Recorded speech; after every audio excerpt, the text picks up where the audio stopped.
Nowhere in this world can we do this other than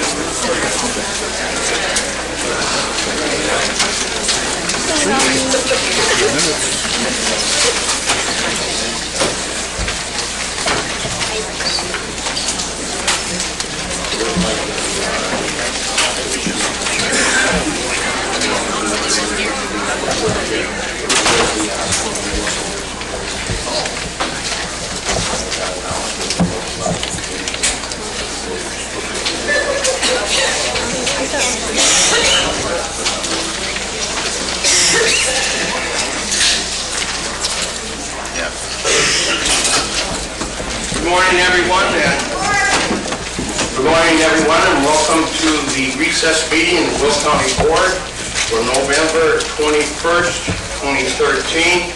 We will call this meeting to order.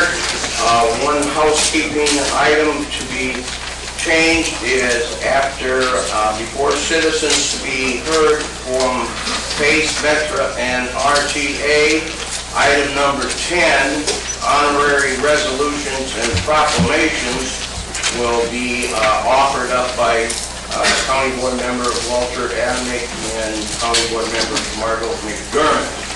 We have a number of children from St. Paul the Apostle baseball team that need to get back to school, much to their disappointment, but anyway, we're going to have them come forward before we present the presenters of the budgets for PACE, METRA, and the RTA. With that, if everyone will please stand for our Pledge of Allegiance, led by County Board Member Suzanne Hart, who will then introduce the clergy for this morning. I pledge allegiance to the flag of the United States of America and to the republic for which it stands, one nation, under God, indivisible, with liberty and justice for all. Amen. Amen. Suzanne.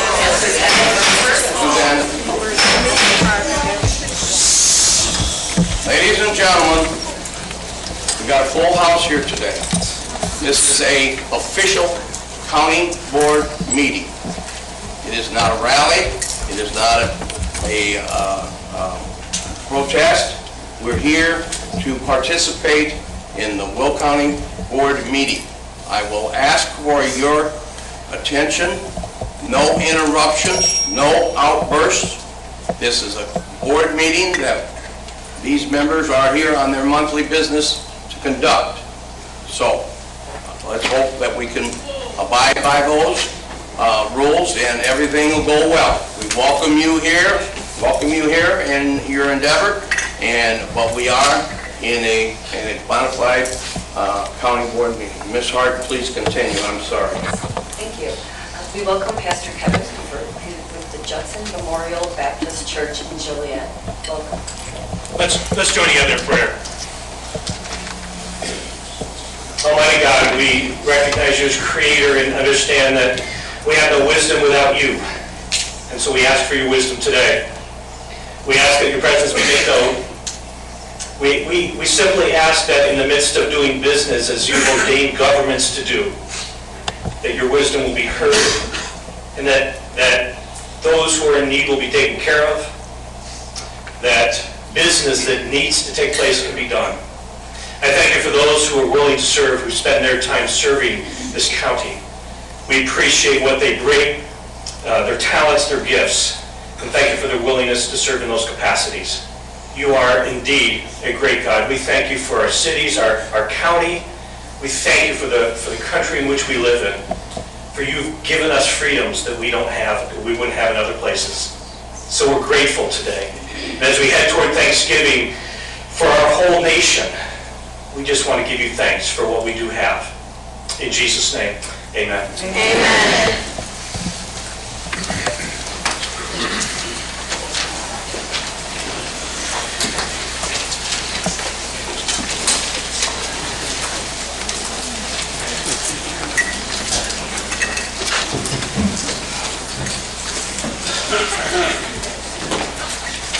Madam Clerk, will you please call the roll? Sure. Zagrozi? Here. Eustace? Here. Howard? Here. Ayala? Here. Izzo. Here. Moran. Here. Rice. Here. Harris. Here. Trainier. Here. Bible. Here. Whitson. Here. Freitag. Here. Gould. Here. Balich. Here. Frizzalone. Here. Winfrey. Here. Adamick. Here. Babbage. Here. Wilhelmie. Here. Hart. Here. Mayor. Here. McDermott. Here. Weigel. Here. Collins. Here. Berry. Here. And Brooks. Here. 26 present. 26 present, we have a quorum. Entertain a motion to place on file certificate of publication, moved by Mr. Babbage, second by Mr. Weigel. Madam Clerk, call the roll. Rosie. Yes. Eustace. Yep. Howard. Yes. Gallup. Yes. Izzo. Yes. Moran. Yes. Rice. Yes. Harris. Yes. Trainier. Yes. Bible. Whitson. Yes. Freitag. Yes. Gould. Yes. Balich. Here. Frizzalone. Yes. Winfrey. Yes. Adamick. Yes. Babbage. Yes. Wilhelmie. Yes. Hart. Yes. Mayor. Yes. McDermott. Yes. Weigel. Collins. Yes. Perry. Yes. And Brooks. Thank you. Yes. 26 affirmative. 26 affirmative, motion is carried. Entertain a motion to approve the minutes of the October 17th, 2013 County Board meeting. Moved by Mr. Adamick, second by Mr. Ferry. Any discussion? Previous roll call by Mr. Gould, second by Ms. Hart. All in favor, signify by saying aye. Aye. Contrary, motion is carried. Entertain a motion to approve the October 17, 2013 executive session minutes. Moved by Mr. Wilhelmie, second by Ms. Trainier. Any questions? Previous roll call by Ms. McDermott, second by Ms. Rice. All in favor, signify by saying aye. Aye. Contrary, motion has carried. Madam Clerk, would you please acknowledge the elected officials and the media that are present this morning? Sure. Auditor Duffy Blackburn, County Clerk Nancy Schultz Boots, County Executive Larry Walsh, Recorder of Deeds Karen Stucco, Sheriff Paul Kopis, and our State's Attorney James Blasco. The media, we have Chicago Tribune, Ellis Fabry, Farmers Weekly, and Bugle, Nick Ryer, and Herald News, Cindy Kane, and with WJOL, Monica DeSantis. Okay, thank you very much. So, we will move on to honorary resolution proclamation. If County Board Member Walter Adamick will please come forward with a proclamation recognizing St. Paul de Paso baseball.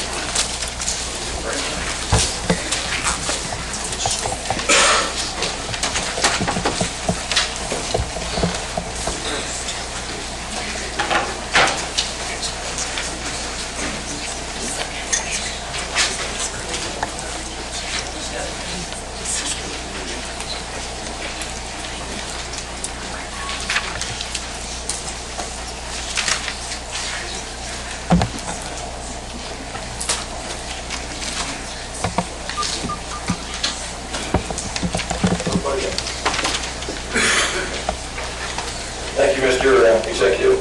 Excuse me. I have a proclamation honoring the St. Paul Giants baseball team for the 2013 Illinois Elementary School Association Class 1A state champions. Whereas it is the intent of the Will County Board and the Will County Executive to recognize outstanding achievements of individuals and organizations in Will County. And whereas the St. Paul Apostle School Giants baseball team made its 5th appearance in Illinois Elementary School Association State Baseball Tournament on October 5th and 6th, 2013. And whereas the St. Paul Apostle is the only Will County grade school to boast 3 IESA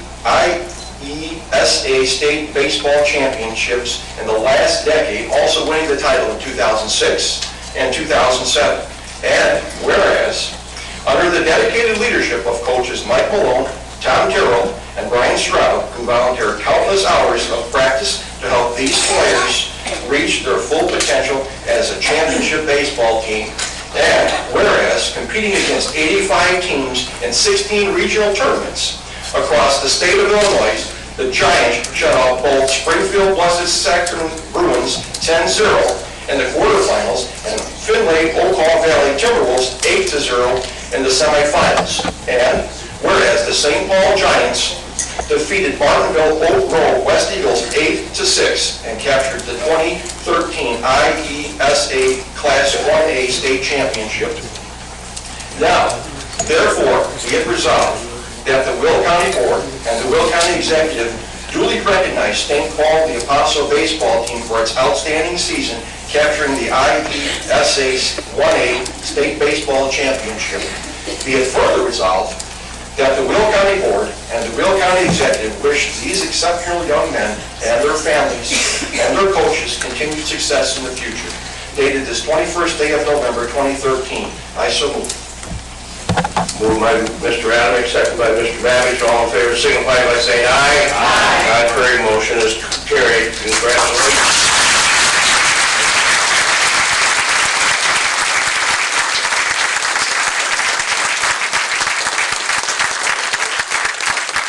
We want to thank the board for doing this. Again, this county has a great reputation for baseball, and so we carry on the tradition. So thank you very much, everybody.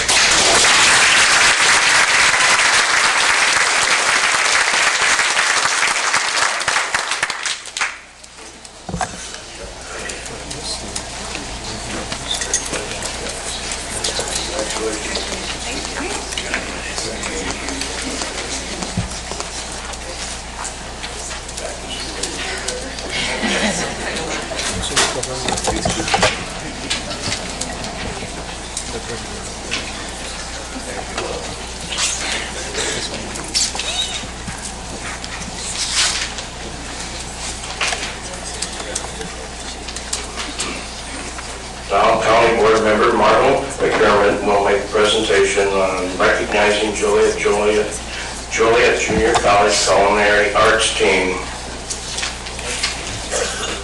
Yes, thank you. I have a proclamation honoring the Joliet Junior College Culinary Arts Team. You're watching the picture.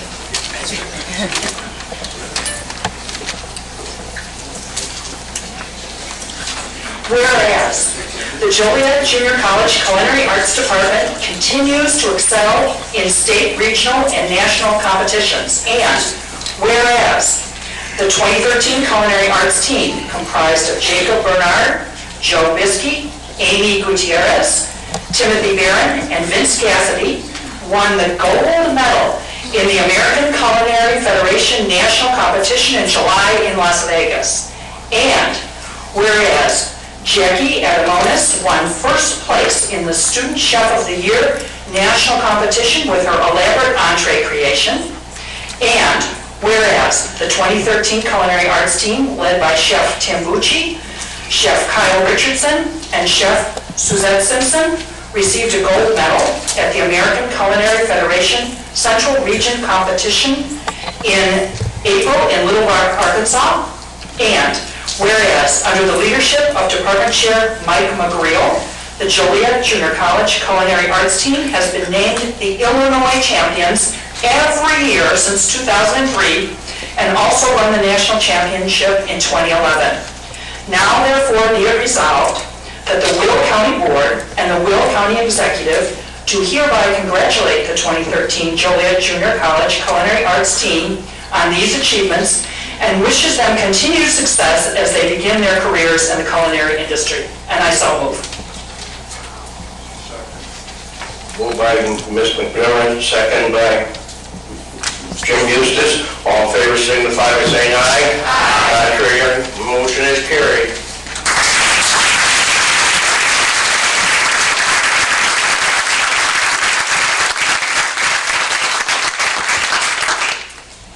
Good morning, everyone. I'm Deb Daniels, president of Joliet Junior College, and it's my honor to thank you for this proclamation for our students' team. I had the pleasure of traveling to Las Vegas on some vacation to watch them compete, and I can't tell you how proud I was of our team, but not only of our team, but of all the chefs that were there. It's amazing to see what great mentors and teachers and coaches they are to the students. It's what makes community colleges great, the one-on-one type of commitment to the students of our community. So thank you very much. At this time, I'd like to introduce Kyle Richardson, one of our chefs and one of the team coaches, to introduce the team that's here today. Hello, everyone. Just first, I'd like to introduce, this is Tim Barron and Joe Biskey, our captain of our team, and this is Suzette Simpson, one of our coaches. The other team members sent their appreciation. They're all working. As soon as we won the national championship, there's not much time after that that they are scooped up and sent around the country as well sought after culinarians. And we're lucky enough to squeeze these two out of work to come for us. But that's the whole point of what we do. We put out students, and then as soon as they graduate from our college, they're gone and working. So we really appreciate it. Chef Michael McGrill was going to be here this morning to speak to you, but it seems like half the school has a cold at this point. So unfortunately, he's under the weather, but he sends his appreciation also. And Chef Bucci also, who is running a team of students at this time. So, it's our pleasure to represent Will County, to represent the state of Illinois, our second national title, putting us as the #1 culinary school in the country out of almost 6,000 schools. And so it shows you the kind of students we have from Will County and blue-collar, hard-working team. And it's my appreciation to be here and to represent you guys. So thank you very much.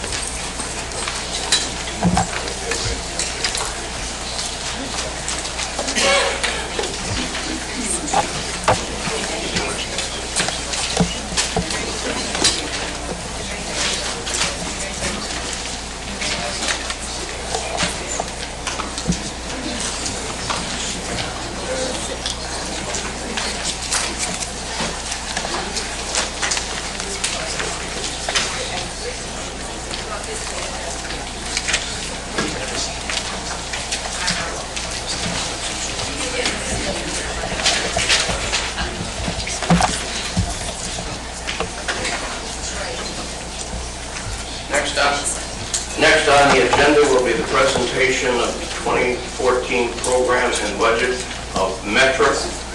Presenter will be our Metra representative, Mr. Jack Partlou.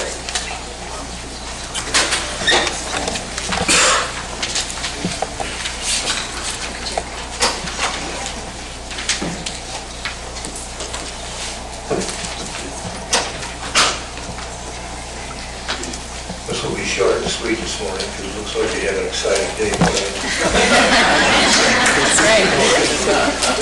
All the county board members should have received a packet from Metro about 3 inches thick on the particulars of our spending for next year and the years in the future. The two important ones are, of course, the operating budget and the capital budget. We have the packet that you have is a preliminary 2014 operating and capital budget together with a 2015-16 financial plan. The capital portion provides a preliminary program as well as a forward-looking at the years of 2015 through 2018. The budget does not include any fare increases. We made some discrete small cuts, and the increase in tax money allowed us to hold the line on fares.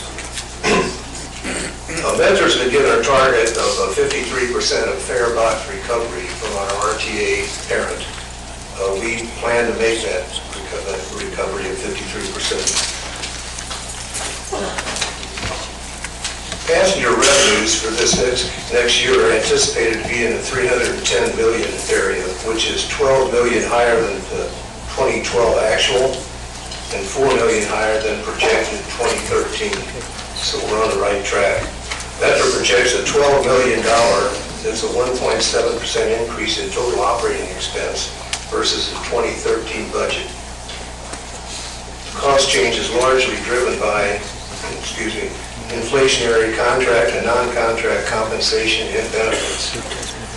Another big expense is diesel fuel, which is continued to be budgeted at $3.22 a gallon, which is a great price. That's the same price we had last year for 2013. This is one of the few times in the recent memory that the industry has not been anticipating huge increases in fuel. So our operating budget for the year 2014 is going to be $728 million, and the total budget, including capital, is going to be $935 million. Metro's primary challenge is to provide safe, convenient, economical commuter service in northeastern Illinois. This mission can only be achieved through a robust and aggressive capital program. It was estimated in 2012 that Metro would need $9.7 billion to keep the railroad in a state of good repair between 2012 and 2021.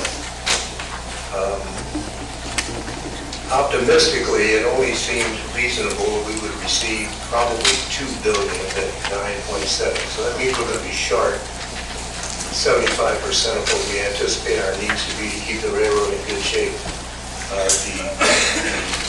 The anticipated shortfall is going to be something that's going to be unsustainable. We have to have more money than that, and we have to find a new way to finance the organization. I think that also applies to the rest of the transit people in the region, and I think it applies to a lot of the transit people nationwide. There doesn't seem to be enough money to go around, and we have to find new ways to finance. Okay, capital items of interest to Will County. University Park Station, Metro Cruiser completing some basic repairs on this facility right now, and should have the work done by the end of the year. The Metro Electric District car replacement. This program has been going on for some time now. It was a huge cost of $585 million, over $500 million for 160 new electric cars. A lot of money. These cars are going to replace the old NED fleet. To date, Metro's received 52 cars of the 160 ordered. They get 4 to 6 every month until it's completed. But it's a good thing. It's a good thing for the southern regions of the county. Mokina Station expansion. Metro's applied for the engineering funds to design this station expansion. Part of the state bond money funds are expected in January and February of next year. Metro is expected to have an engineering firm on board to kick off the engineering in mid-year. The Romeoville Station. Romeoville is engineering this station project. All funds are available for this for the construction as soon as the construction starts. Joliet Union Station. Metro continues to work with the City of Joliet and the state on this very worthwhile project. The new Rock Island District platforms are under construction now and should be open sometime next summer. The station building itself, as well as the Heritage Carter platform, are still under design. Finally, the new Lennox station has had some problems with the subflooring. We're working on that. We're not sure exactly what happened, but we're going to get a structural engineer out and find out what happened. Finally, this doesn't really fit into any of our capital projections. That's the Regional Fare Payment System, Metro. You all read the papers.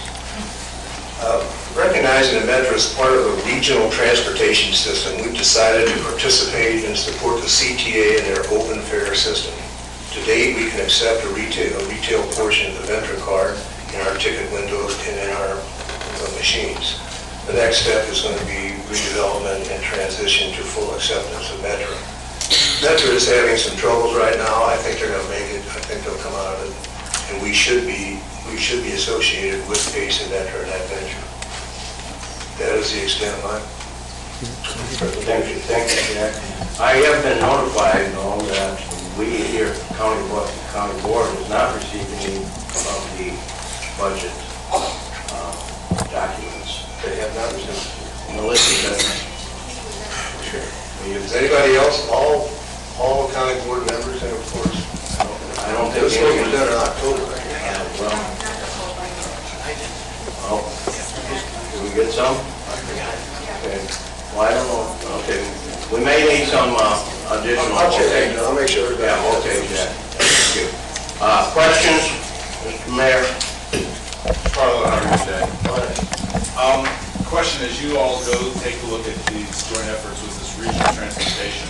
One of the issues that's come to my attention through constituents and folks that are taking the transfer is the electrical card that they're using, that and some of the problems that they had with deductions being taken frivolously from cards and bank accounts, and people having to go back and fight with their bank because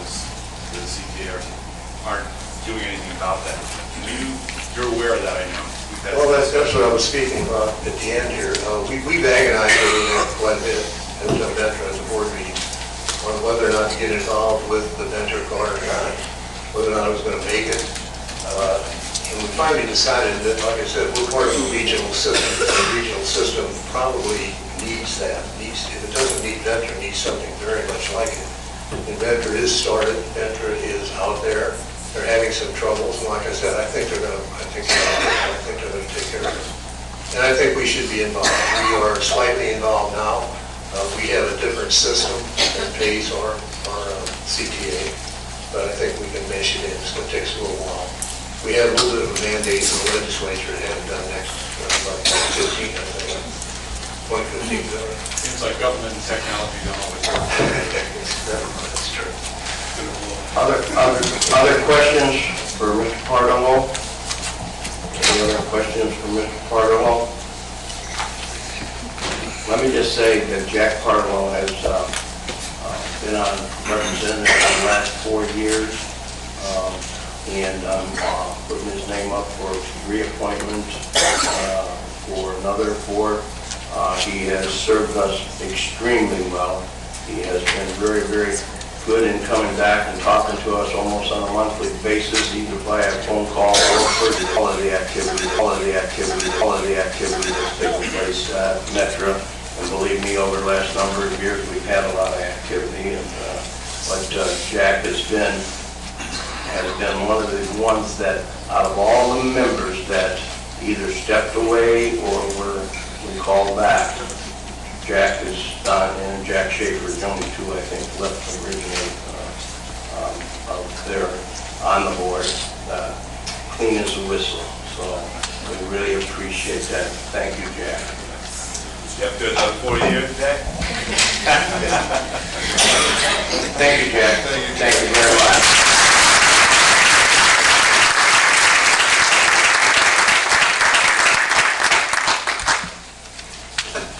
Next, we will have the presentation of the 2014 budget and program from PACE, Mr. Kwasniewski.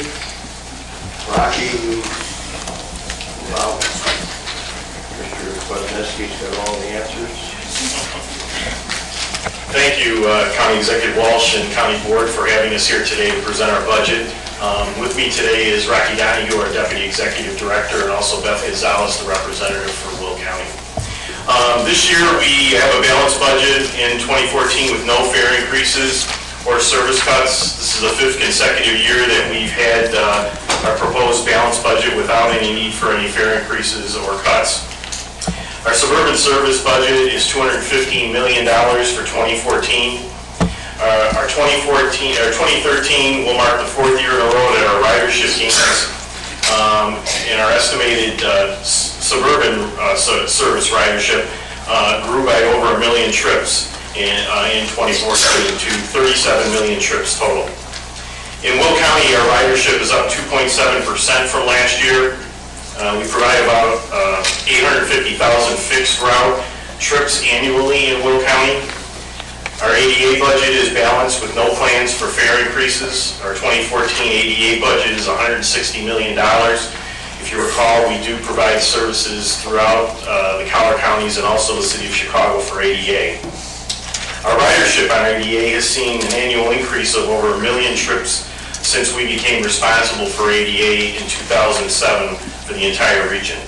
In 2014, we project to provide 4.2 million trips on regional ADA service, up about 5% each year.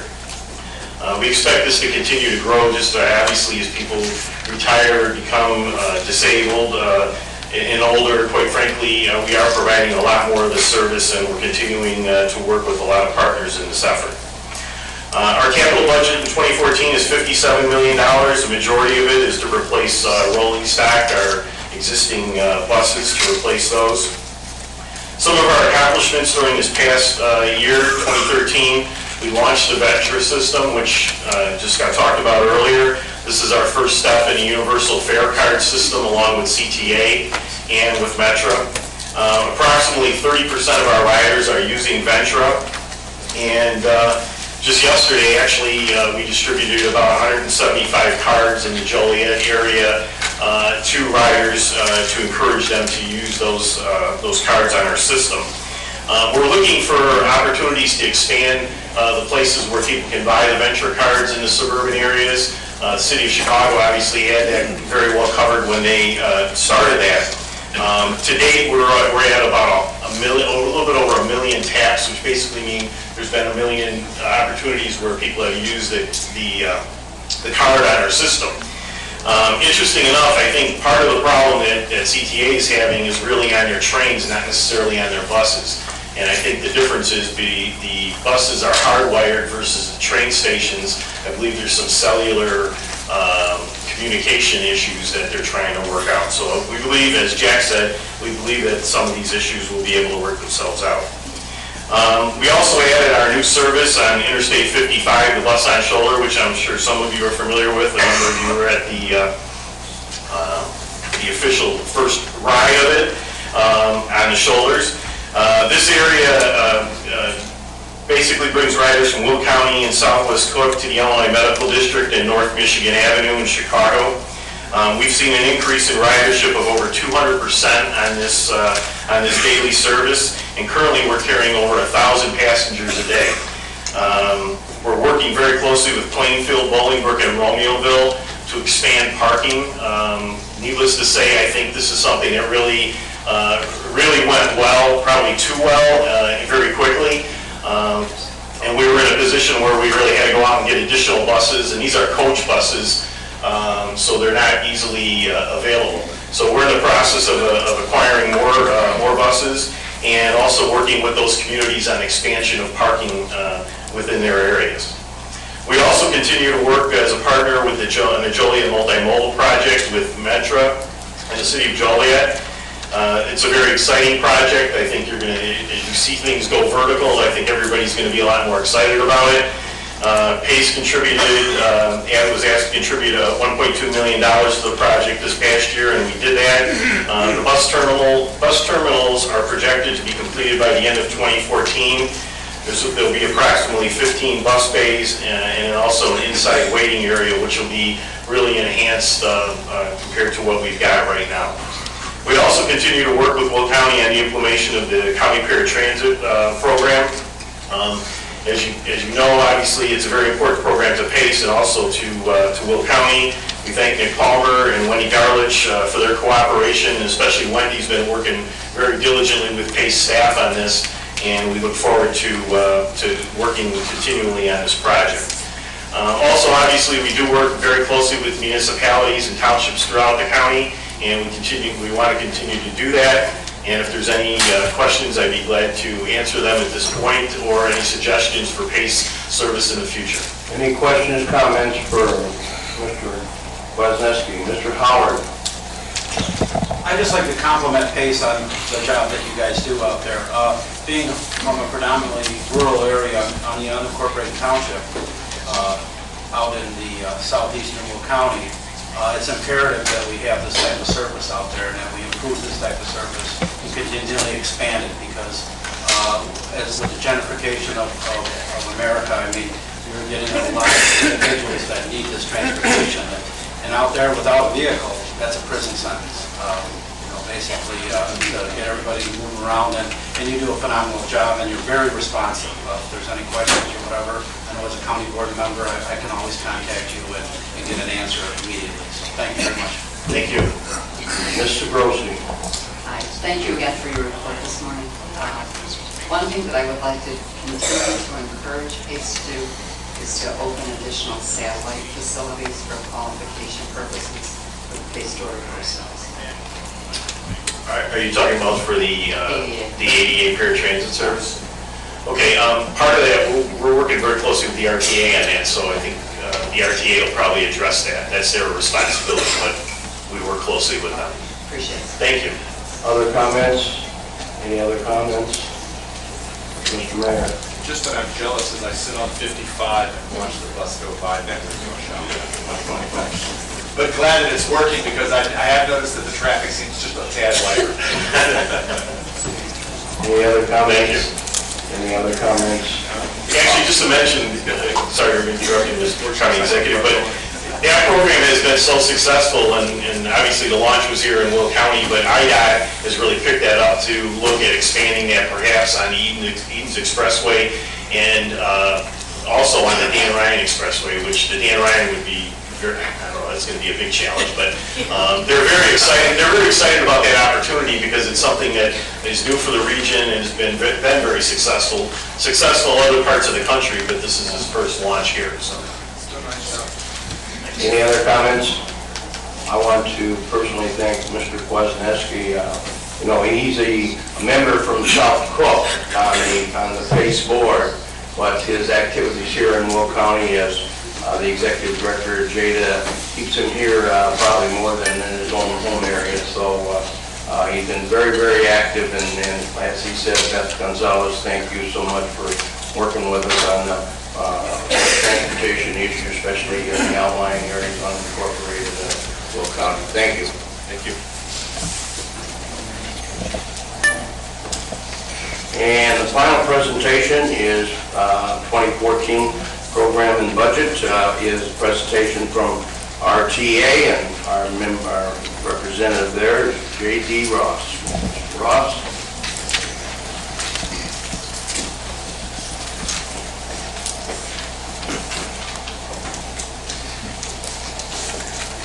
Good morning. Thank you, Mr. Executive. Our presentation will be done by our senior staff this morning, but I did want to respond to the question about the venture cards. At our board meeting yesterday, our chairman did ask that our auditor and staff take a look at what is happening with the venture cards. It's been described by him as a systemic failure, and I don't know that it goes quite that far, but obviously it hasn't worked well, and that's been documented, I think, in very significant ways by the press. We are under a mandate, however, to come up with universal fare by a certain period of time, and we're making a good faith effort to do that. With those comments, let me introduce Joe Costello, who is the Executive Director of the RTA, who will introduce the person who's going to actually do the presentation. Thank you, Director. Good morning, everyone. Good morning, Joe. As many of you know, the primary duties of the Regional Transportation Authority are funding, some regional planning and programs, as well as the financial oversight for the three operators, CTA, Metra, and PACE. In this role of reviewing and approving the budgets, it also includes the two-year financial plan and the five-year capital program. As one of our roles and responsibilities for the regional services, it does include certifying individuals for paratransit service. We outsource that particular activity. That contract comes up for renewal next year, and we are going to study it, see what's working and what's not working. Is there another way to provide that type of service? We have 550,000 people who are enrolled in our reduced fare programs, our paratransit service, and so on. So it's very important for those people, certainly. And so to get in, state law requires that we appear before each one of the 6 counties in the Chicago region to discuss our budget for the upcoming year.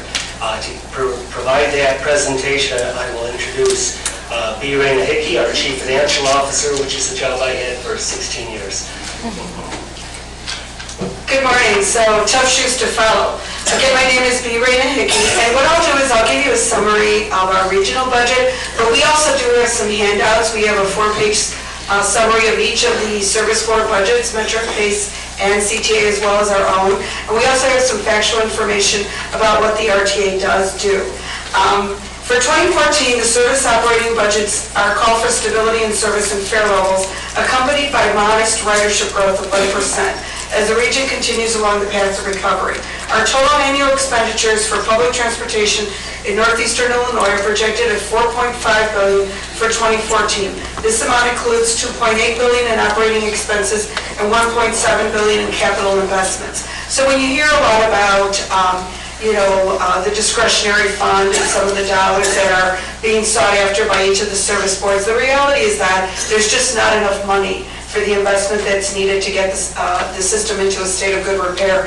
All of the service boards have very valid, credible needs for the use of these monies, but there's just not enough. So the consolidated regional budget of $2.8 billion is balanced by revenues of $2.8 billion. Operating revenues projected to increase by 1.4%, primarily due to the growth in ridership. Public funding comes from sales tax revenues, and additional funds from the state and local governments are expected to increase by 3%. The region has a 5-year capital program for the period of 2014 and 2018, and that's also outlined in the handout. The $4.6 billion will be over a 5-year period with funding of $1.7 billion for 2014. Of the remaining $800 million available for funding in 2014, the federal government provides a majority of the funds at $466 million. Service and RTA bond programs provide an additional $287 million. Of the $1.7 billion in public funding, CTA will receive $714 million, or 43% of the total. Metro will receive $368 million, or 22%, and PACE Suburban Service will receive $156 million. PACE 88 Paratransit will receive $147 million, together representing 18% of the funding. The RTA will receive the remaining $285 million of public operations funding, which is used to pay for regional debt service, funds for special innovation, coordination, and enhancement, regional services, and agency operating expenses. I want to speak with you briefly about the regional operating expenses. The 88 Paratransit Certification Program, which Joe mentioned, there's more than 15,000 applications received each year, and there's 53,000 eligible customers across the region. The Customer Service Center services about 550,000 individuals with disabilities and older adults that are enrolled in the reduced fare and ride-free programs. The Travel Information Center receives about 5.2 million calls a year from all 3 CTA, Metro, and PACE riders. The online trip planner, which has been recently improved, gives up-to-date information and alerts. Travel training serves more than 1,500 older adults and people with disabilities each year, teaching them how to use public transportation to be more independent. This is key because I think when you're able to use the fixed routes, you have a lot more flexibility. It is also less costly to provide the service, but it really just decreases your dependency and gives you a lot more options. Each of the service boards has already submitted their budget consistent with the expense levels of the public funding without fare increases or service cuts. The highlight of the service board's budgets include the purchases of buses and rail cars, hybrid and alternative fuel buses, Metro locomotive improvements, power and signal system upgrades, track and structure repairs, bridge renewals, station renovations, and progress toward the federally mandated positive train control system on Metro. New van pools and paratransit, and the construction of a new PACE garage, as well as compatibility with their new natural compressed gas vehicles. So I'll be happy to take any questions. We did bring, as I said, some handouts that outline the budget and what the RTA does. So thank you very much for your time. Any questions? Any questions for RTA? Mayor. I'm just curious, and I appreciate it, you addressing the issue with the deduction, that service that you're using for the auto deduction. Tell me, because I've had a number of people talk to me personally about this. It's not just stuff I've heard on the news. And one of the things that they were saying was that when they tried to contact your office to get their money credited back to their account, that they were told that that could not happen, that they would have to address that with their bank. Can you address that? Well, we will certainly go back and raise this with the CTA and their cubic vendor. We have heard that this is happening. The customer service center that they're working with is the cubic CTA Ventra Customer Service Center. It's not the RTA, but we do, obviously we're responsible for oversight.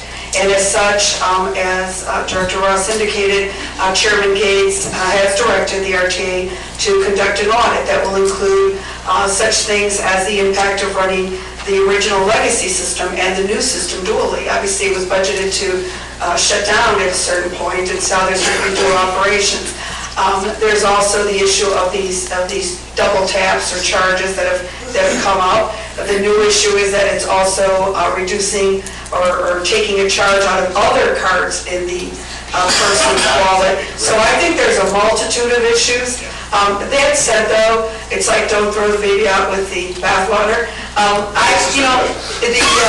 The reality is that, it is the standard for the region, and like it or not, Cubic's been around quite some time, but more importantly, there's 2 of our service boards already using it, so we've got to figure out a way to fix all those issues, make it work, so that, they're going to be held accountable. You've heard, maybe you haven't heard that the CTA said that they're not going to pay any money to Cubic until those issues are addressed. So a lot of this extra cost is all going to be on Cubic. They're supposed to be reimbursing any of those lost rides based on opening up the gates because, the machines weren't working. So all of these things, I think, are going to be addressed. It's just not fast enough for anyone. And the biggest issue is, of course, customer service. And I think that's what's key.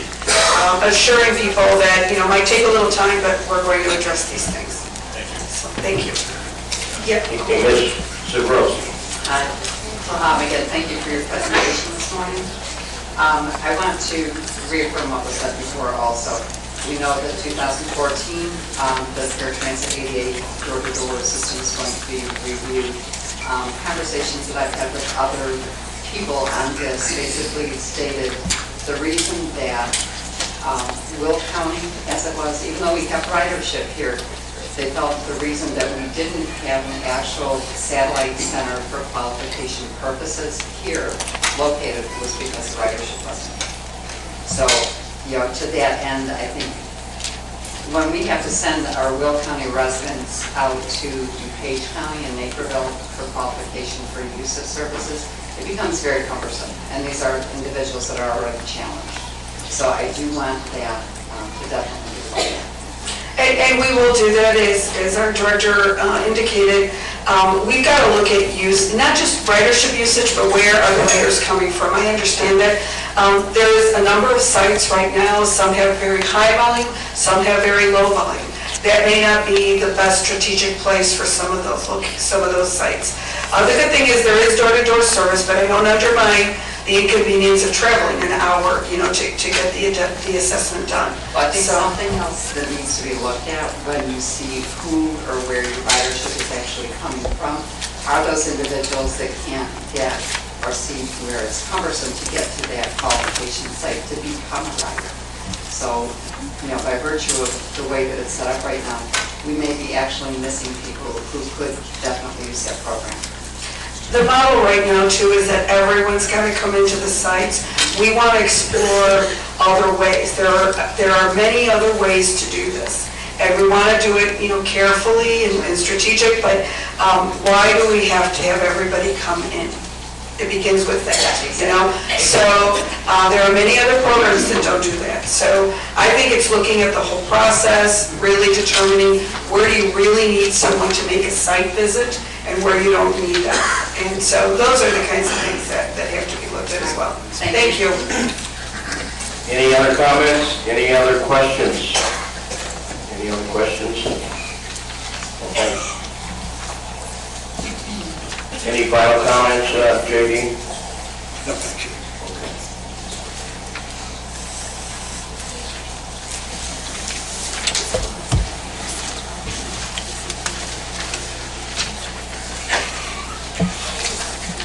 All right. Thank you, J.D. J.D. also has done a terrific job for us representing Will County for the RTA, so we thank him. So, okay.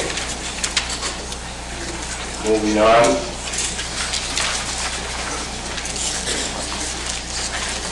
Next item on the agenda is public comment. We have some people that are signed up for public comment. We have a number of people that are signed up to speak on behalf of burning or about the burning ordinance. So if you're online, Matt T. Caroline Matke, I'm right here. would you like to come forward?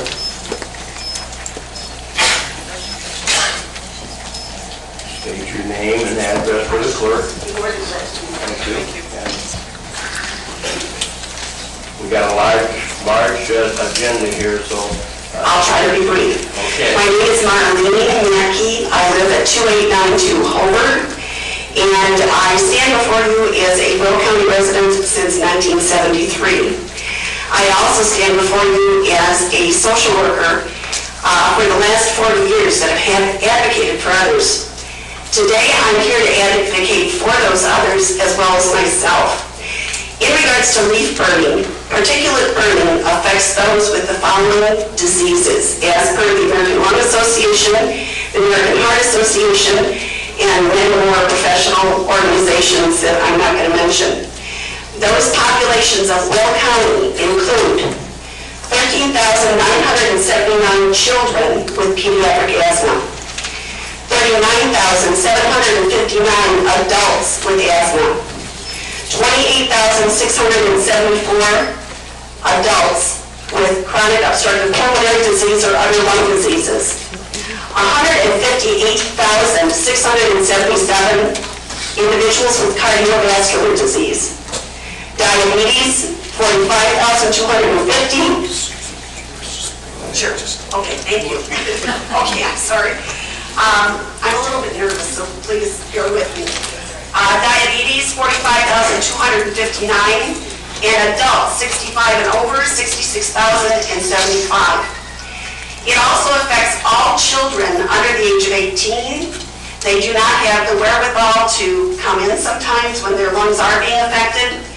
Oftentimes, the colds and respiratory situations that come up at this time of the year are as an indirect result of, guess what, leaf burning and other burning that's going on. Children under 18 in Will County include 193,737. So I'm here advocating for them. I'm also here advocating for myself. I'm not used to advocating for myself. Previously, when I first moved here, I lived on the west side of Joliet. I became painfully aware of the differences between the burning ordinances when I moved to Lennox Township, which the Hobart Drive is. Most cities in Will County do not allow burning, but adjacent to those cities, burning is allowed. My serious medical conditions, and also contact with many of you, occurred 4 years ago when my neighbors were burning every 3 days for 1.5 months. I live in a wooded area, so my neighbors currently, and I'm a little bit upset because I was told this is going back to committee. My neighbors have leaf burning parties, and they bring the leaves not only on their property, but they bring it from the woods and the golf course that's adjacent to our properties. I know that the pain that I had initially was thought to be a heart attack, and it was admitted to Silver Cross. Consequently, I had to give up teaching. I had to give up singing. And oftentimes, around 6 o'clock, those of you that I work with will know that I lose my voice around that time. So I have to accommodate my work schedule in order to provide airtime. I'm not unusual. There are many people with this problem, and the burning of leaves only serves as a temporary ridding of a nuisance. It is totally and completely unnecessary. We have outlawed smoking in restaurants, so I can go to a restaurant and eat smoke-free. But I can't sit on my back deck and eat lunch because of the burning that's going on. The smoke lingers for days, and consequently, when this has happened, and I've had it visit yet, it continues for a great deal of time. I'm sorry. The updated changes would be helpful in terms of the many small lots. 100 feet from burning is not a large amount. It is not going to affect farm burning. It is not going to affect areas of rural areas that have lots that are much bigger than 100 feet. There is also an economic disadvantage to continuing leaf burning in Will County. Many times, I have been unable to shop at my local Jewel and my local Walgreens. Last Friday was an example. There was so much leaf burning going on the other side of the railroad tracks on Route 30 that I had to get on Route 80 and go drive to Joliet in order to go to the Jewel. I could not go to my local Jewel. So you have a lot of people like myself that are leaving the area and going to DuPage County where burning is outlawed in order to get away from the burning. So I would beg you, implore you, please don't shelve this. It's been 4 years for me. It's been 9 months for Mary Ann. We need some action on this now. Thank you very much. Thank you very much. Thank you for coming. Next speaker is Dr. William Turton. Close enough.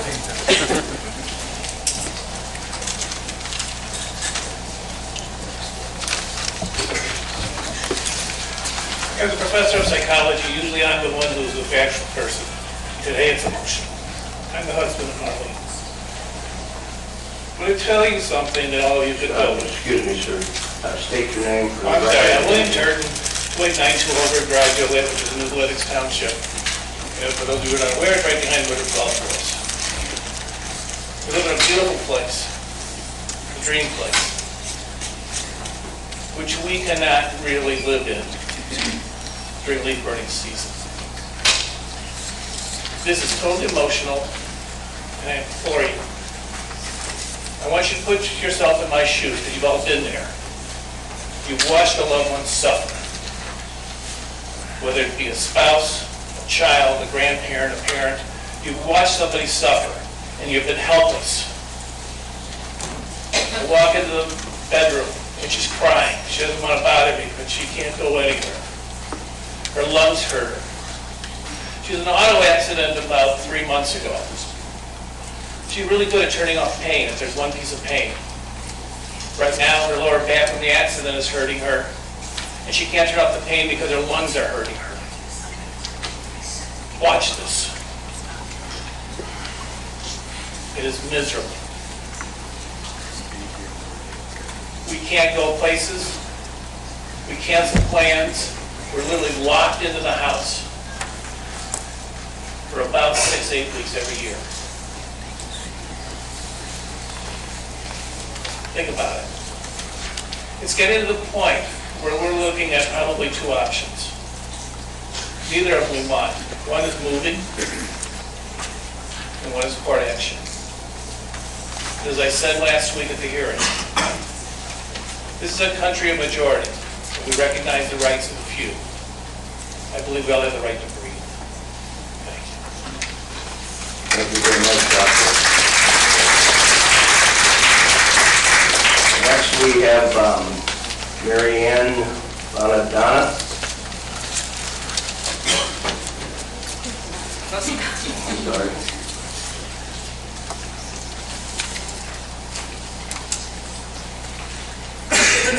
Good morning. My name is Mary Ann Bonadonna. I live at 791 Wildwood in New Lenox. I started this endeavor 9 months ago in hopes of helping not just myself, but others who have medical issues pertaining to open burning. Dr. Lou and I stated the health issues connect with the burning at the first meeting, and I believe you have that in the minutes, his letter. I work for a pediatrician, and I deal with children every day who have breathing difficulties. The last month has been horrific. These children come in, and they're in very bad shape, from babies to 18, 20 years old. They have from bronchitis to pneumonia, asthma, you name it. And it goes on pretty heavy now until like approximately January. Every day this week, the smoke was so thick, it was like being in a fog, but worse. The other night on my way home from work, I couldn't even stop at the store because the smoke was even permeating my car. And I can't breathe, and I have difficulties with the smoke myself. A few months ago, I met Marlena, and I saw firsthand a person who has severe reaction to this open burning, especially burning of leaves, because carcinogens are put in the air when you burn leaves, especially damp ones, and it's mostly mold that's bad for her and I. No one should have to live in this community and have to remain locked in their homes. During the burning months, in order to get out, I leave town. We go to other towns where there is no burning, to shop, to have dinner, to go to a show. We have all those facilities in our town, but I can't utilize them during the burning months. I believe you have a copy of the petition of 201 names that I collected. In going door to door, I couldn't believe how many people are in the same position I am, whose children can't go out to play, Dr. Lou being one, who have had family members hospitalized numerous times because they have difficulty with breathing, asthma attacks. People who moved from one side of town to the other to get as far away from the unincorporated areas where the burning is taking place. It's a shame that these children can't enjoy the fall with leaves and be outside. I have been to every meeting the last 9 months trying to get this passed, so that the residents of Will County can have the clean air that they moved here to have. And I hope all of you will vote in favor of this new ordinance. It's a start to give our children and the adults of New Lenox a better life and to be able to breathe and run outside and play. I thank you for your time, and I hope you'll have a positive vote on this. Thank you very much. Thank you. Robert, do you want to speak too? Okay, please come forward.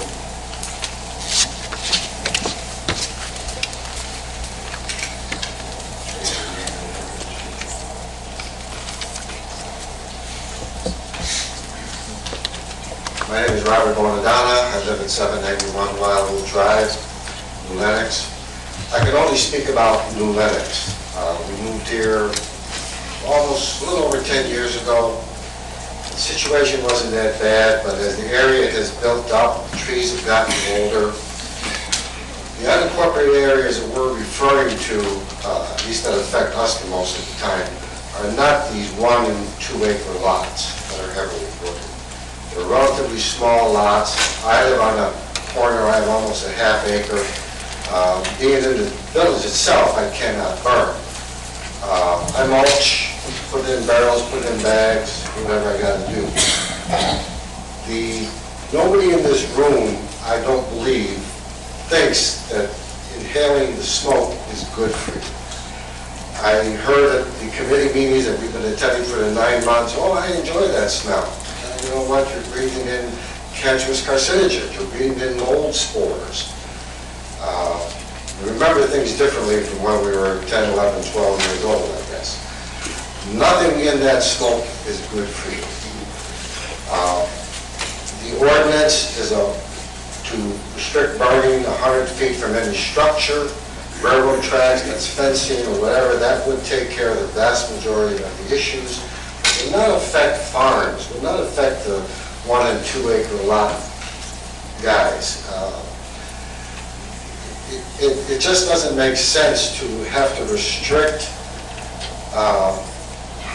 people from using their outside facilities.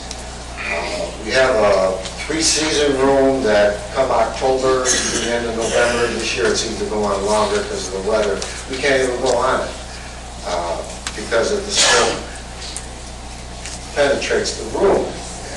The jewel on Nelson, as they have brought up here, sometimes it's a fog over there because of 3 or 4 different properties that seem to burn continuously. I'm not sure where they're getting the leaves from or what it's been looked at. It is lawn waste, but they don't have that many leaves. I tried to catch them doing dumps in the night, thinking they had a landscape business, but that's not the case. But I heard they were going to put this back to committee. It's been in committee for 9 months. It's time to vote on it. If it's not perfect, you can amend it later. But I don't think 100-foot restrictions is going to harm the bigger lots, is an inconvenience. New Lenox itself just recently passed an amendment on the fire pits where you can only burn seasoned wood. Because again, people were burning leaves, papers, branches. My neighbor behind me was burning branches that he had cut, and his windows were open, and his wife comes out screaming at him because all the smoke went in his house. Justice served. So he doesn't do that anymore. Anyway, I urge this board, please don't kick it off to committee. Just take it up, down, vote. I know government moves slow, but, you know, it's too late for this year, I'm sure, but let's do it so this doesn't happen again next year. Thank you for your patience and your time. Thank you very much for your comments.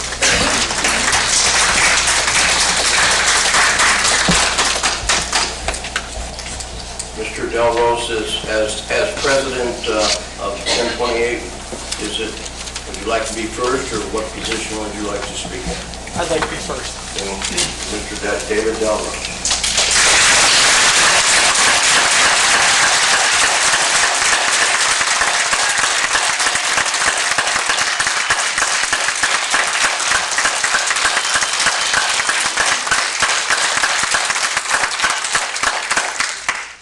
David Delrose, 826 Bellot Lane, New Lenox, Illinois.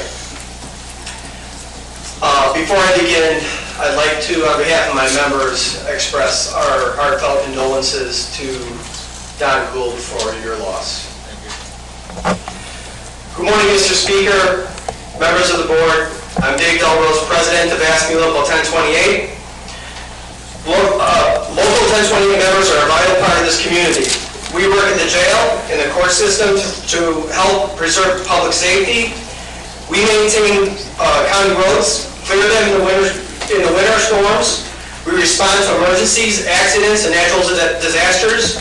We protect community health, care for the elderly, and aid those with mental health problems, and much more. When the county hit rock bottom, we did our part to help the county government cope with the loss of revenues. We agreed to forego any cost of living increase for 5 long years. Over that same period of time, the consumer price index continued to rise while our wages schedules remained stagnant. Yes, many employees receive step increases during that period, but step increases are based on years of service, and the county benefited greatly by not having to increase the wage schedules. The failure to increase wage schedules explains why 40% of our members earn less than $30,000 annually. We demonstrated our commitment to our jobs and our faith in the county government. Unfortunately, county employees' faith in their employer has now been severely shaken. We have to question whether the county really values and respects county employees or the work that we do. For 15 months, we've been working in good faith to negotiate a new contract. Our proposals at the bargaining table would be considered modest under any circumstance, even if we had not gone 5 years without a cost of living increase. Unfortunately, Will County has reciprocated by approaching bargaining with a harsh and unwavering demand with the apparent and misguided intent of forcing us to accept a contract that would effectively reduce our standard of living. We have made every effort to reach a fair contract settlement, even postponing the strike to bargain nearly round the clock for 2 days last week. But county officials have refused to budge from their demands for big increases in our health care costs. Although the county finally offered to slightly moderate the time frame for achieving some of its health care demands, the county is still insisting that essentially to the same demands it made back in April, that the drastic increases to employee contributions for health care must be accepted. And in spite of public comments to the contrary, the county has refused for months now to even make a new proposal on a cost of living increase. The county board is meeting today to pass a budget, and we've heard management say over and over again that our settlement must live within the confines of the budget. Funding for this coming budget year should not be an issue. There is little or no difference in the amount of funding needed to fund either party's contract proposal for fiscal year 2014. Management's healthcare proposal would force the lower paid workers to pay the highest percentage of premium hikes, while the highest paid employees would pay the smallest percentage of premium hikes. Many employees are still struggling now to support their families. We can't afford to continue to take cuts in our standard of living. County employees make modest wages. The median salary for those on strike now is just $33,000 a year. County employees did everything possible to avoid this strike County employees did everything possible to avoid this strike until we finally felt that we had no reasonable choice. County negotiators have refused to even attempt to find a common middle ground. This dispute is about fairness. It's about what's good for county government, what's good for county employees, and for all the residents of Will County, many of whom are already suffering from the lack of services. We are calling upon the county board, and especially the leaders, Speaker Brooks, caucus chairs Diane Zagrosi and Jim Eustace, as well as others, to step forward and work with us to resolve this dispute. Political concerns should not play a role in working out a fair resolution. The outcome of this conflict is far too important. County services are suffering. Long-established relationships between management and labor are fraying rapidly. Our members are strong and are getting stronger. We will not capitulate to the county's demands, but I pledge to you that if you're committed to ending this conflict, we stand ready to work with you.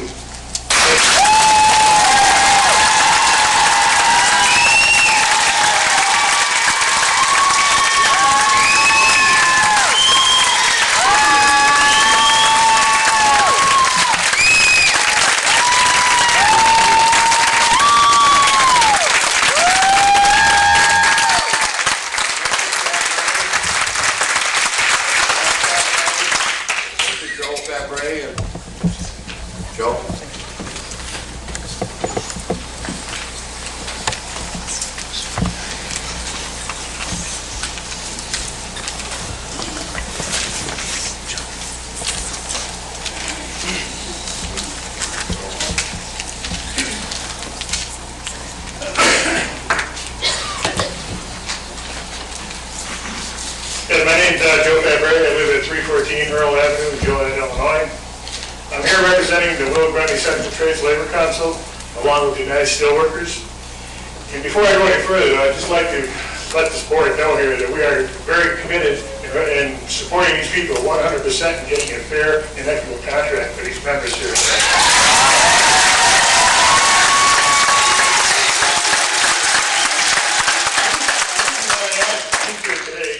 Primarily to urge this board here to get back to the bargaining table. Because as we all know, by not being at the bargaining table, nothing can be achieved. In order to achieve anything for both sides' benefit, you have to be at that particular table to negotiate those conditions that are before us right now. As a steelworker representative, I'm involved in negotiating many contracts. And as we all know, the main purpose of a contract is the give and take between the parties. You have to give and you have to take. So far, what I've seen here primarily is a taking from these employees and all that. There's not very much giving and it's part of it. As was previously stated here, I look at roughly 50% of the county employees make $33,000 or less a year then. Now on top of that, you're asking them to pay to double their insurance premium, along with that, increasing co-pays and deductibles. And yet you're asking them to pay for that with virtually no pay increases at all. It's basically going to come out of their pockets, and you're looking at a concessionary type of agreement in front of them right now. And they'll all suffer at the end of it as it moves forward. Because we all know as the contract years continue, those deductibles and premiums are going to continue to go up, and they have nothing to put in their pocket to help offset that cost that's going to be there in that. I believe these county employees have one thing in mind, and that's to get a fair and equitable contract between the parties in that, and that's basically it. And I think the only way they can reach that is for you people to get back to the bargaining table and put your heads to the grindstone county employees in that. And we stand, like I said earlier, we stand 100% behind them and fill those oaths. Thank you very much.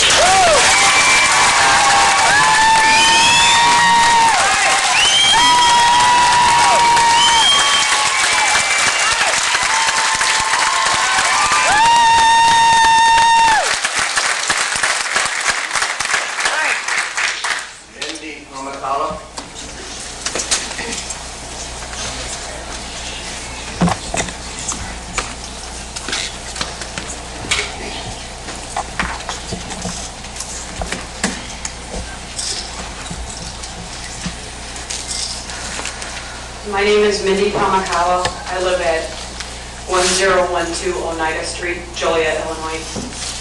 Good morning. I've worked for Will County for 12 years. I'm one of 4 of our animal control officers. In my job, we collect rabies samples for Will County. We also assist in submitting them for Grundy County. We also handle, investigate, and enforce the compliance for every bite to a human being in this county. We also handle stray dogs, including the aggressive ones, for unincorporated Will County. And we are also contracted with several of the municipalities, including New Lenox, Plainfield, Wilmington, Braidwood, Shanahan, Homer Glen, among others. We also handle all the rabies vaccination and registration fees and enforcement for the county. Our job is vital to the health of the Will County residents and their pets.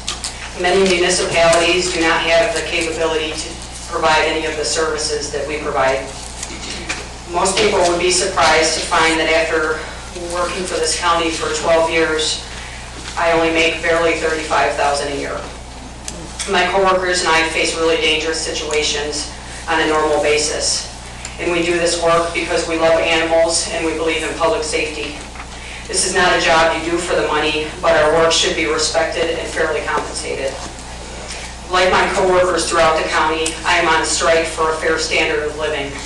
We do not believe that the county has the respect for us or our work. We are on strike to demand that respect. Our resolve is strong, and it's grown even stronger because of the courage of one of my coworkers. His name is Brian Vanek. On Sunday, Brian's home was demolished by the tornado, and yet he's still on strike and standing strong for our cause.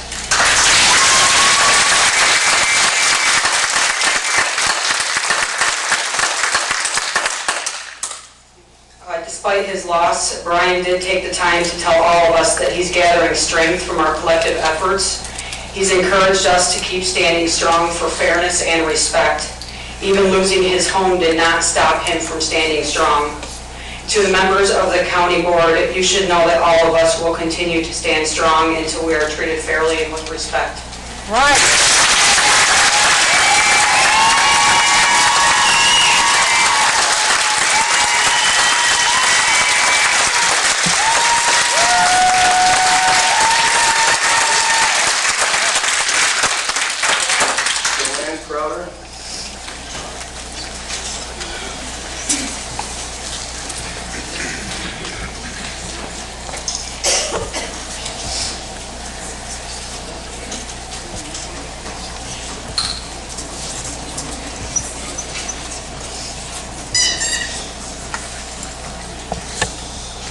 Good morning, my name is Joanne Crowder. I live at 1408 Eunice Avenue in Joliet, Illinois.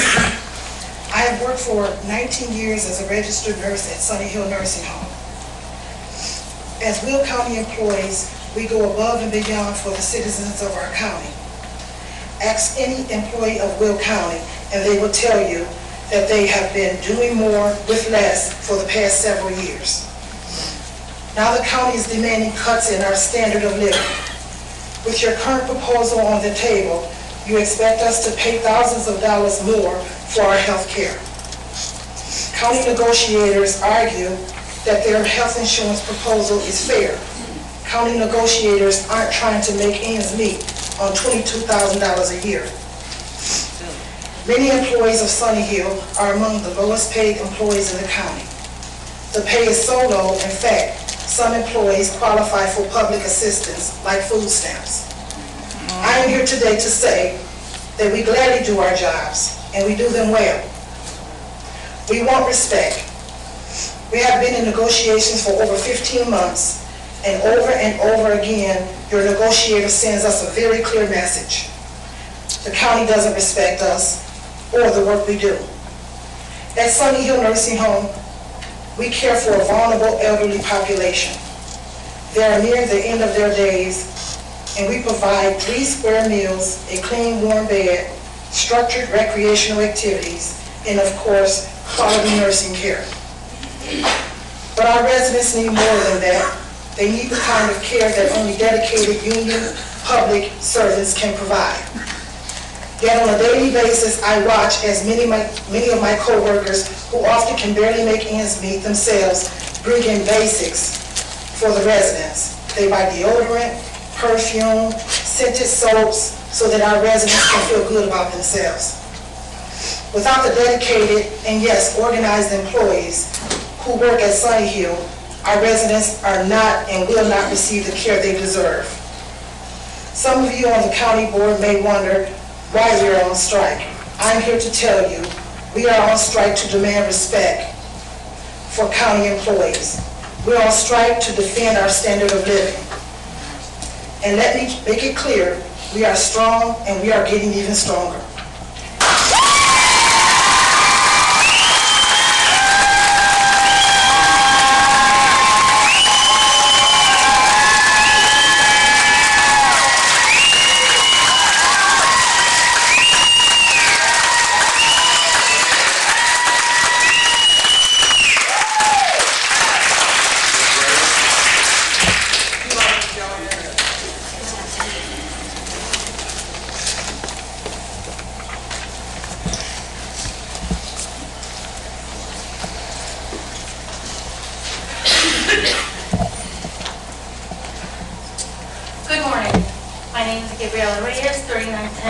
Drive in Joliet, Illinois.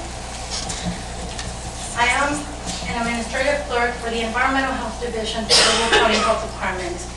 I have worked for the county for 20 years, and in 20 years, I make $34,000 a year.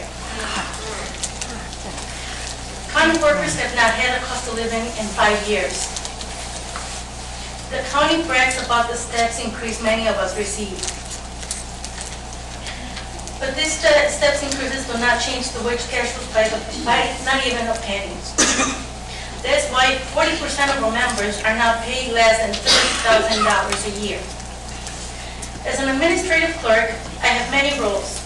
Mainly, I help the public, and when they stop in or call.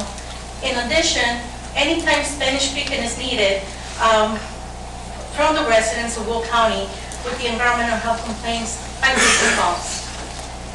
I handle the water and sewage complaints for the Ridgewood area, which is the program that we're running currently right now. My job, like all my co-workers here today, is vital to the functioning of the Will County government services. Yet, the county seems to take us for granted, or even worse, disrespect us. I cover my family with the county health insurance. With the county's current proposal, my health insurance contribution will more than double. Take with the mere 4.5% cost of living increase over the 7 years. My standards of living will have fallen if members of our union had accepted the county's proposal. My husband and I were just talking about the other day how the county's demand would affect our family.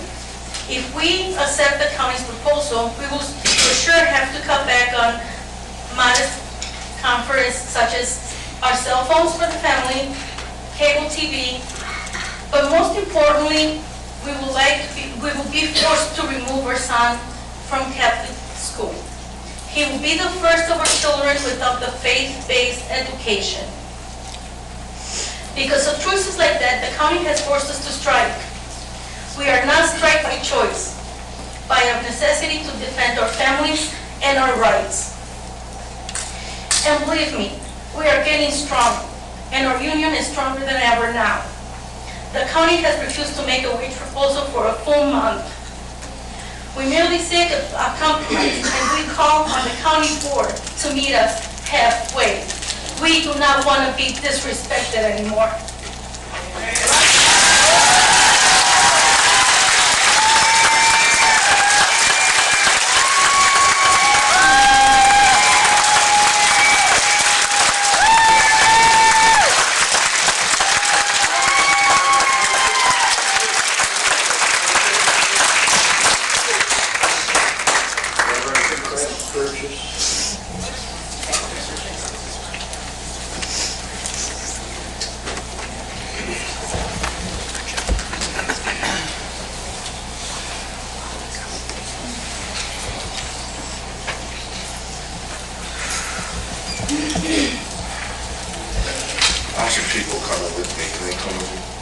Good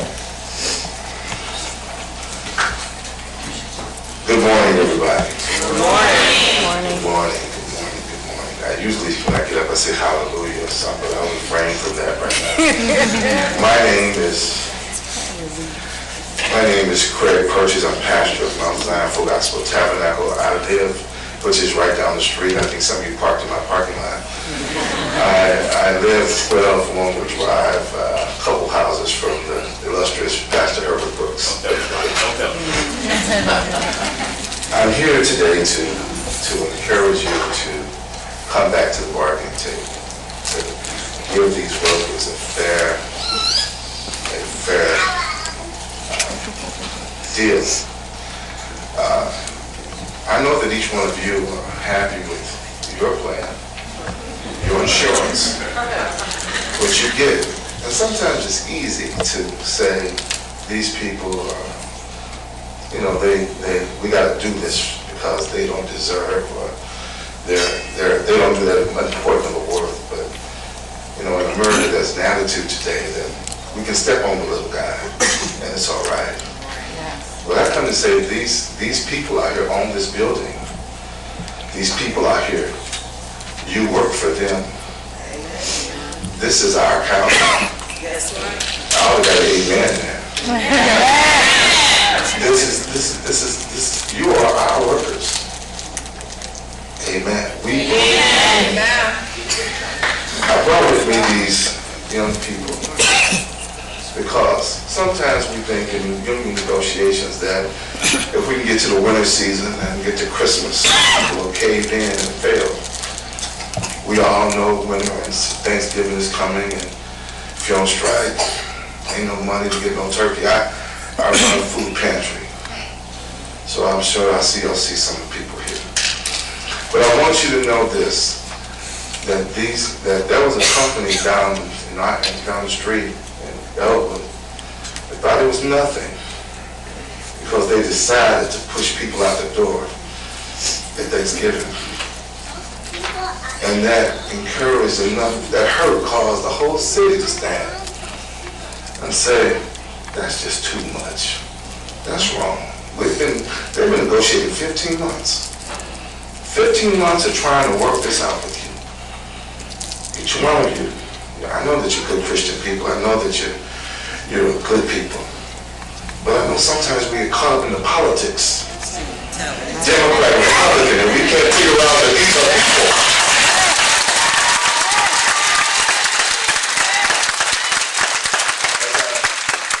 As I close, Pastor Brooks.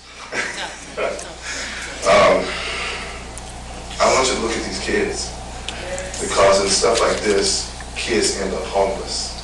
Amen. Amen. They end up hurting, and they're not that far away. That's right. Amen. Will you please, as a citizen of Georgia, I've been here for 40 years, been living in the same neighborhood for 40 years.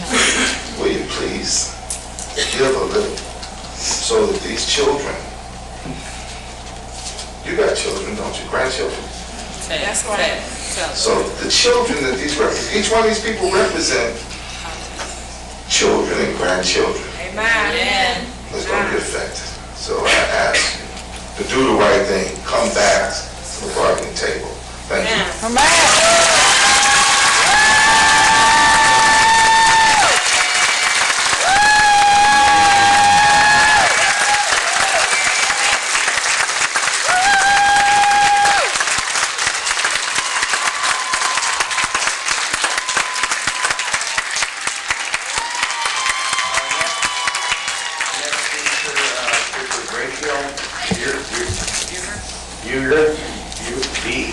B-U-E-R-G-E-R.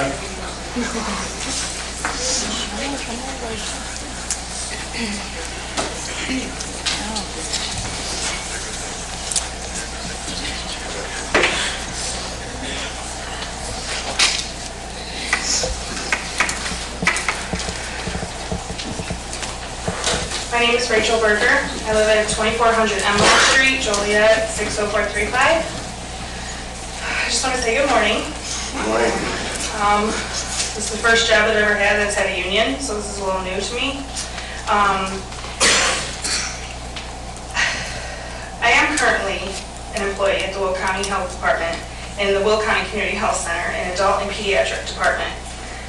But I haven't always been. My previous employer was at a private practice that I had worked at for about 7 years. I had helped build several departments up within that private practice. They trusted me so much that they hired an employee for me to train to cover me while I was on maternity leave. Upon returning from my maternity leave, they had replaced me with that employee that I trained. I just had a baby and I had a 7-year-old at home. With no job or insurance, I was devastated and felt alone. A month later, I went to my Will County Health Department WIC appointment, and my case manager was Eve.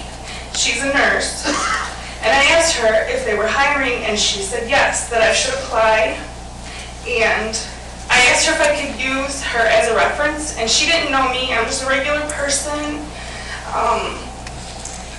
She said, yes, of course, use me as a reference. So, a few days later, I received a phone call from one of the supervisors at the health department for an interview, and the rest is history.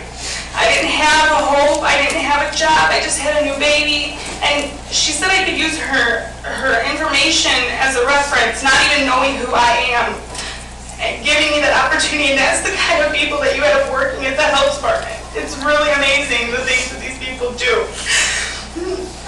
So I have been at the health department now for 2.5 years.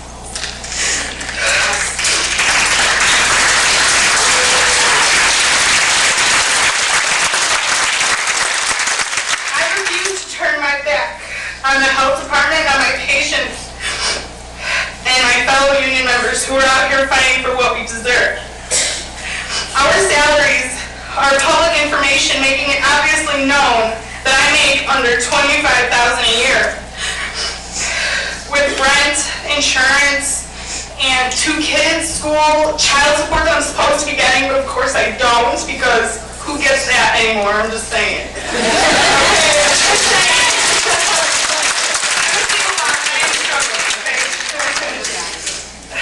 We do serve our community, and our patients know that.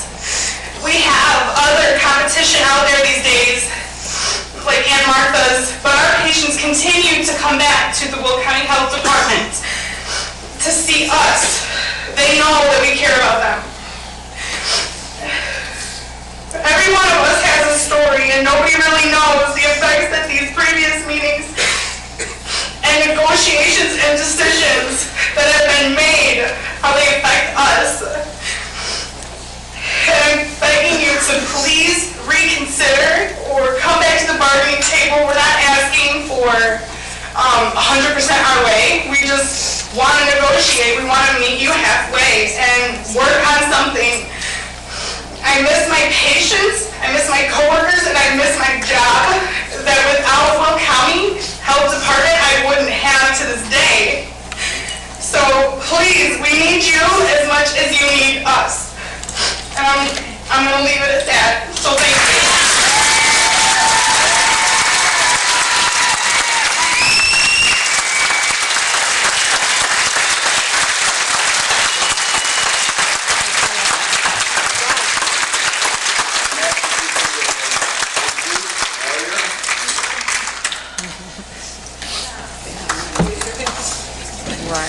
We have Mr. Jesus Whiner.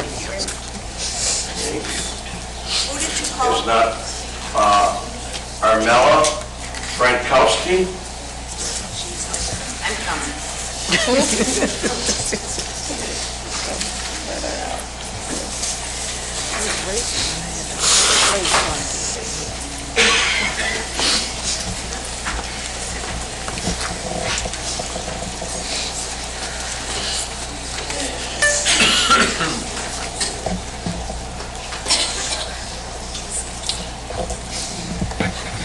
My name is Armella Frankowski.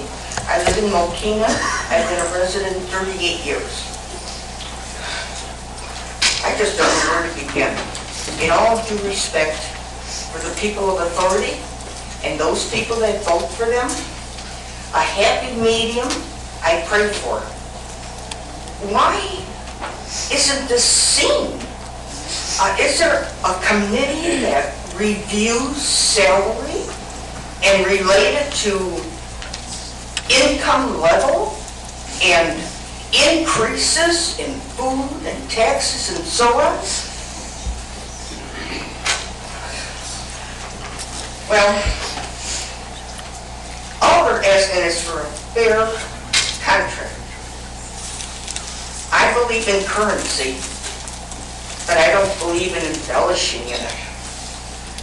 I can't see someone that could live with a bank book in their hands. How much do you want? Many deserve that money because I couldn't take on some of the authority figures. They not only have their emotional concerns, but employees under them, but they may need help by people that say there's more important things than money. There's enthusiasm, there's education, there's go-getter, there's support system. There's not asking the government for everything. Why can't citizens get together? The church needs a new roof. Well, we get together. You know, it reminds me of President Kennedy, in all due respect. Not what they can do for you, what you can do for them.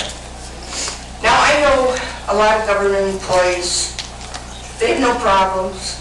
I'm fine. Oh, well, the others will carry on. I'm not like that. I'm an old-time nurse. And I highly are concerned about the children. Right now, we're all kept busy meeting our bills, and now you people asking just for fairness and consideration. Maybe you were overlooked, maybe they were bombarded with so many issues, and that's done on purpose. That's done on purpose because a lot of you are wise, but that evil input keeps you too busy to see not only surface, but what's going on underneath. The school, yes, the children, oh, the baseball team, wonderful, those kids need that. But there's other categories. There's some kids that you have to pay, you know, to be on the team. Maybe the money isn't there, but they still have that, I want to be part of it. Why can't just the gym be open? I just don't understand why there's such a division. You make a friend not because he's got $1 this week. Maybe next week you got 5. You don't make friendship that way. It's good they share. Not only that, when they can't become part of it, they go home, they could take it out on the parents. Oh, you poor people, you don't make money. I mean, kids are like that. They don't need to be, but they're not included. I told this one school, you got all this property. All right, here's this group, fine, sports. I was in sports too. But why can't you have a cookout for everybody? Everybody, the grass will grow again. Everybody invited. And I'll tell you, the people with limited income, through my experience, do you know you give more than those that can go and purchase it with no concern? I mean it. They're there. They're there to bake, cook, and have fun, share recipes. We don't have our input, and we can't do it without you either, the ones that have the money. We've got to help each other. So not only that, friendship, brotherly love, which is the greatest, and concern. This budget, money. How do you know that the material will break down in 2 years? You know how they have that budget and pre-planning to rebuild, reconstruct. What's it made of? You know, that could be, I was a penitentiary nurse, and I know a lot of culprits. And this reminds me of the East. They'll build something, they know it's gonna break down. First of all, I felt like sending them a bill for $42 for my nerves. Yes, from China. And it breaks down, they know it. You're gonna reorder. Here we're such a good country, giving them work. I'm sorry, but they're finaglers. And I don't know, silence to me means condonment, so I'm speaking out. Again, these children, okay, the culinary, great. But don't limit them.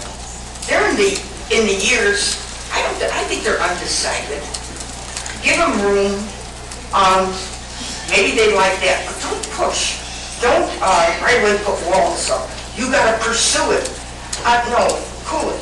We have a lot of children that are shy, that are slow in progressing, don't have influence at home to bring out your interests. Teachers can't handle all that, to bring out their interests. Give it room. Give them a way that, okay, next year, you may be interested. We are so needed and wanted by these children as listening ears. Nurses, policemen are taken away. I can only speak for the little that I know. So much of their time, overtime, all that, come home exhausted. Do you have time to listen to what your children are saying? A trip at school. One child, I want to go on this trip, but it affects the whole family. Oh my God, we can pay him, but hey, we got to afford a whole vacation. Could you leave the trips to the family? Forget that. Don't make trips. A trip to some families to McDonald's is a family remembrance. I don't go for that, trips. And not only that, while they're on the trip, the other kids apparently have to go to school. Well, do they have to make up what these others learned? It just doesn't balance out. I just pray everybody go below the surface. See what's actually going on. America is being drained. Can you bring your comments to the floor?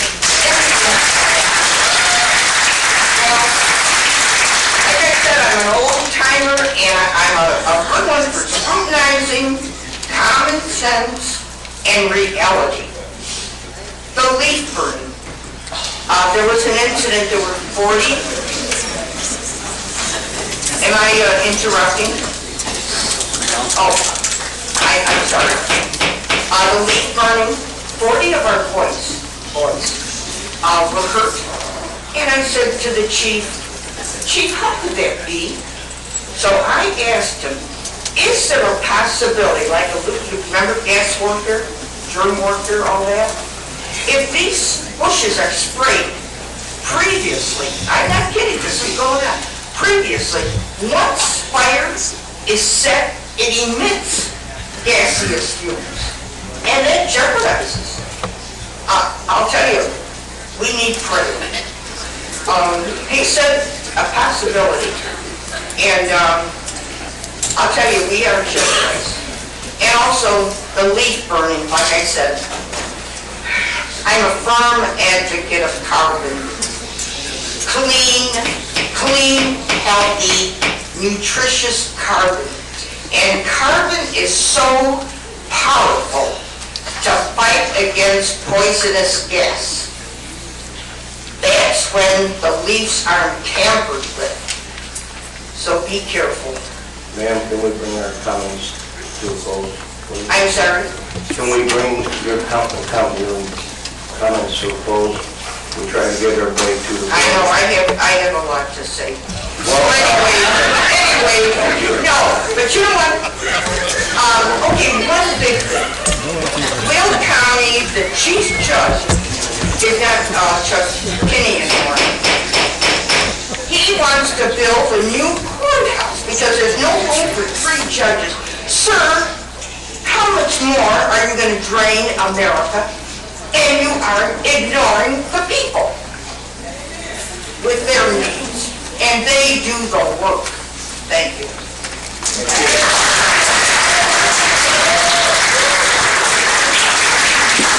Ma'am, is your address 18911 Town Line Road? Yes. Thank you very much. Been there 38 years. Okay, thank you. Next on our list is,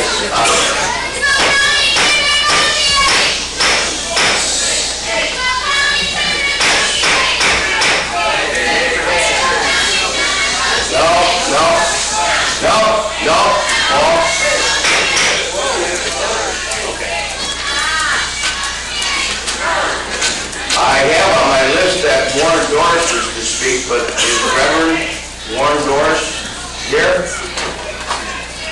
Reverend Warren Doris here? Somebody signed in. Somebody must have signed in, okay. Thank you.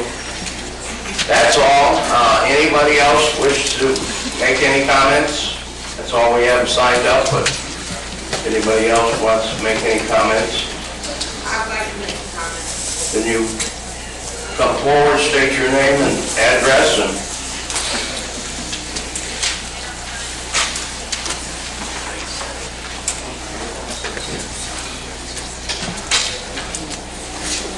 good morning. Thank you. Good morning. My name is Lisa Drew. A lot of you know me. I live at 811 New Lenox Road in Joliet. I stay in the county where they burn the leaves. We're not going to worry about the leaves. Today I'm here because I'm a taxpayer. I'm a taxpayer who needs a job. If I can't pay my taxes, how can I live? That's my request today. Everything has gone up. I thought that's what cost of living was for the changes. The increases in our standards of living have gone up, but our wages have not gone up. If our wages don't go up, how do we pay the taxes? How do we keep the insurance? How do we even keep our jobs when we can't afford cars? Most of the people that I know who work for the county, their parents have provided cars for them. Their parents have provided food, groceries, and homes for them. I'm here today because we need our cost of living. We need a living wage. If we don't have a living wage, the whole country's just going to go down the drain.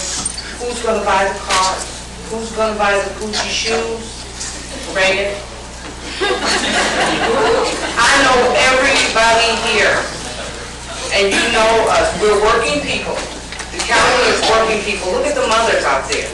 We're mothers. Our circumstances have changed. We're head of households now. And if we don't get that cost of living, where are we supposed to go? What are we supposed to do? And I do pray, Reverend Brooke. You know I know. But I'm here today for us as a union, people who need jobs and living wages. We've shown for the last 15 years that we will be here for the county, to serve the county in every way that the county needs. We deserve our cost of living. And thank you. thank you very much.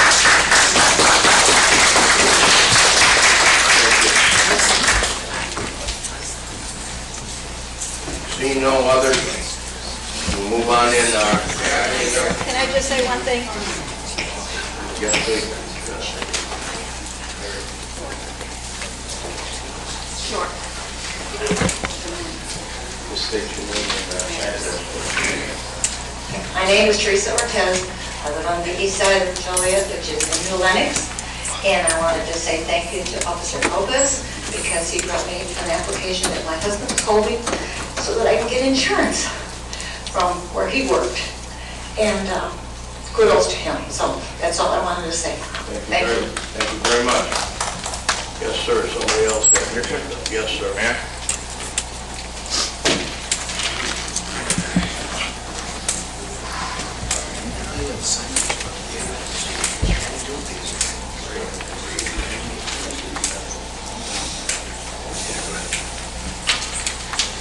Good morning, everybody. My name is David Greason. I live at 1128 North Hickory here in Joliet.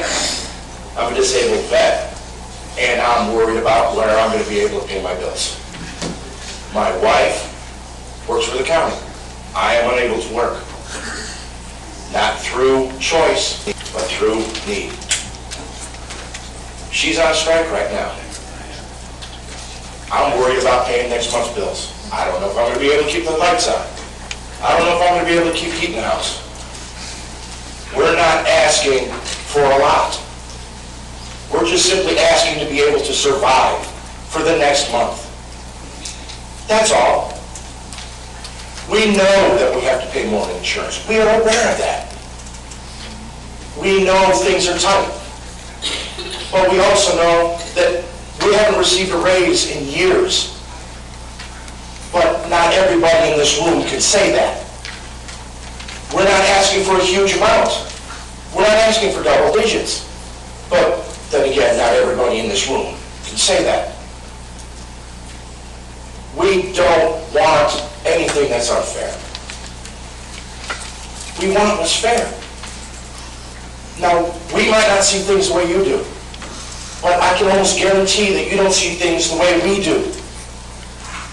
And the only way we're going to be able to find an equitable, equal medium is to sit down and talk. And until you do that, nothing's going to get done. The citizens of this county are going to suffer. Not just the people standing around here in green shirts. Everyone is going to suffer. And the longer this goes on, the worse it's going to be. I'm sure you all realize, just from the sheer showing of people here, the green shirts have the drive to get something. And from what I've seen and what I've received in the mail from folks in this room, I cannot believe that it's even allowed. I mean, I've received threats in the mail from officials. They're addressed to my wife. She could lose her job. Why is she going to lose her job? Because she wants to keep our son with some shoes on his feet? I'm not asking for filet mignon at dinner, but maybe hamburger would be nice, or even hot dogs. And right now, we can't afford that. I go to a food bank. I had to go to a food bank this morning. And that's with her getting a paycheck. How many of you folks have gone to a food bank? Do you know how humiliating that is? Especially when you have a job. You folks have jobs. You have jobs that you don't have to worry about what your house is going to look like. You don't have to worry about whether or not your kids are going to be hungry. You don't have to worry about people on their phone not even paying attention to what's going on. But we do. We just want what's fair. That's all. Just what's fair. Please, I beg you, come back and talk. Because until you do, nothing is going to get done. Thank you. Thank you. I'd like to speak.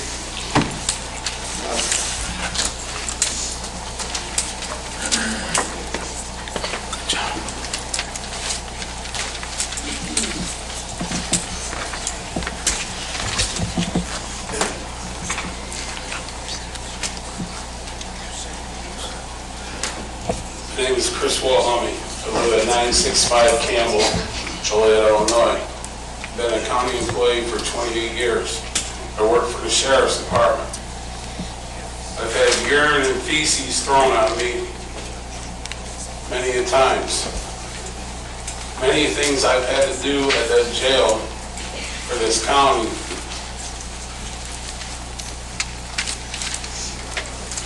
It was very hard. I put my life on the line every day. All I have in that pod is a pen. That's it, and a radio that I hope works when I need help. We're understaffed.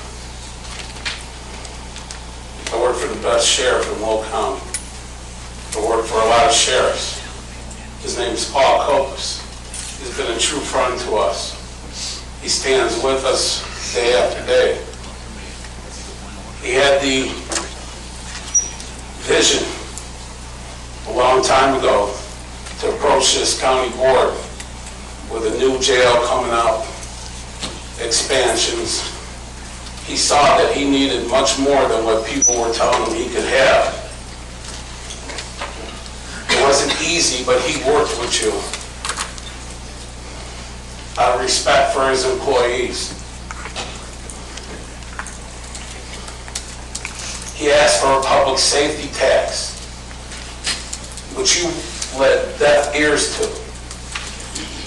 Now, I'm not going to point fingers because we all know our history, and we all know who I am and how many board meetings I attended, and I know who the players were.